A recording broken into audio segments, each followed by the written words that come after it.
هو الأكل طعمه اتغير ولا أنا اللي كبرت؟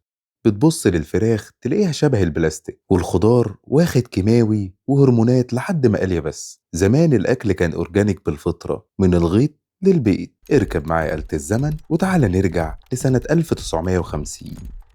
ريف مصري أصيل، وقت ما كان الفلاح بيجني المحصول بإيده والأرض كانت لسه بخيرها. أول ما هتنزل هتلاقي الدنيا كلها واسعة، والدنيا حواليك كلها خضرة، والهوا جميل ومريح. زمان ما كانش فيه هرمونات بتنفخ الزرع، كانت الأرض بتشرب مية النيل، والزرع بياخد وقته عشان يطلع بطعمه الحقيقي. الفراخ كانت بلدي بجد، بتاكل من خير الأرض. وزي ما قال الكاتب الكبير عبد الرحمن الشرقاوي في روايته الأرض، لما قال كانت الأرض بتدينا من خيرها لأننا اديناها من عرقنا، واللقمة التي كانت تأتي من فأس الفلاح كانت تحمل طعم الصدق والبركة.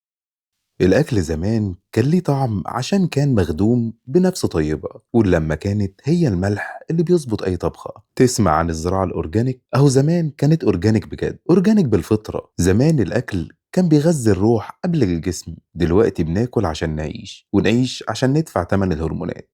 بس رجعنا لزماننا تاني، يا ريتنا فضلنا هناك، كانت اللقمة هنية وبتكفي 100. استنونا في الرحلة اللي جاية، هنروح لزمن ليه طعم حقيقي.